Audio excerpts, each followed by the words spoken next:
Hello, Year 6. This is Monday afternoon's art lesson. It's week 3, so it's Monday the 18th of January, and hopefully you've all had a lovely weekend, got outside, done something nice. It was a lovely day on Sunday. I, unfortunately, am stuck in the house isolating, but I will be back with you hopefully at school on Thursday or Friday. Okay, so I'm going to take you to today's lesson. Which is all about Australian Aboriginal art. Now, this week we are learning about the dot painting technique. So that's our that's our learning intention. And I just want you to have a little think about what you can remember from last week, and pause the video to have a little think before I reveal what's underneath that box. So what did we learn about last week? Okay, so last week we looked at symbols, and this week we're looking at the dot painting technique, and we're going to try and put those two things together. So what I want you to have a think about before we start is what you notice about how the dots are used. Have a really good look at those two images and have a think about how they're used. If you've got somebody there that you can talk this through with, have a little think about that together. Pause the video if you need to. Okay, so over on this side, you can see that the dots are used in a very uniform pattern. Let's say, for instance, this red circle of dots, they're all evenly spaced and they're all the same size, okay? And then there's a different color, again, evenly spaced and the same size.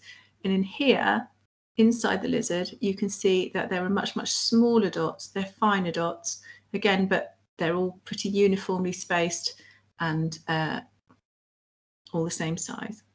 Okay, and over here, this is a good example of the sort of colorings that you might want to use, because these are all sort of earth colours that would have been able to be made from natural dyes that would be found in the Australian outback by the Aboriginal people originally.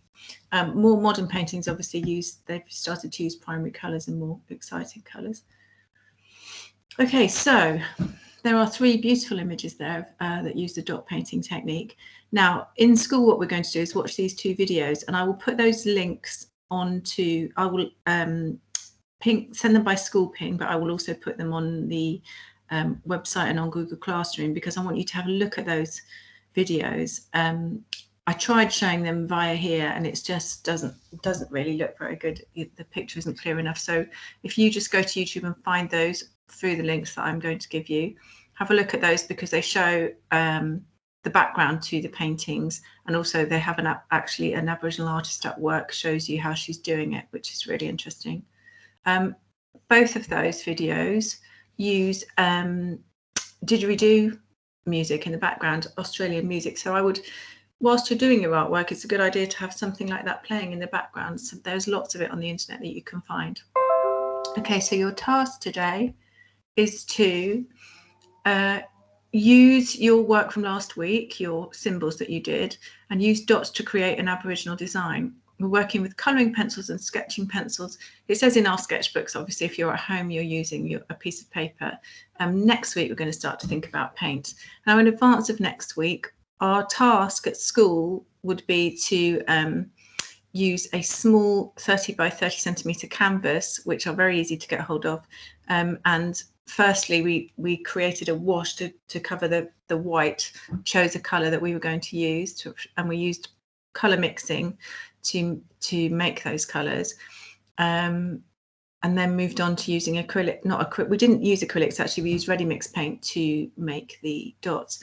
But actually what you could do is, if you haven't, you could use paper and felt tips if you haven't got paints.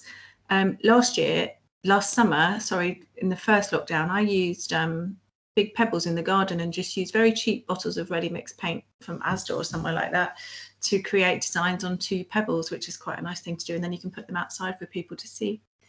Okay, so dot painting, have a go at that. Let's just put me back on, because I've got a few to show you. Let's have a look. There we go.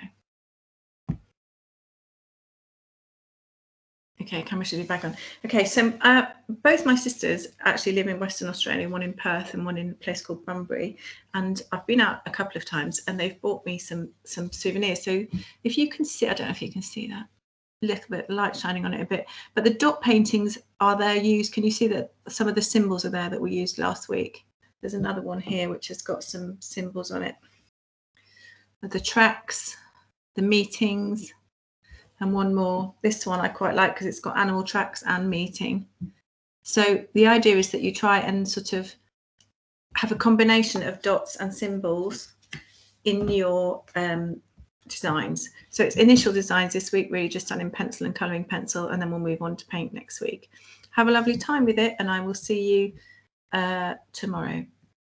Okay.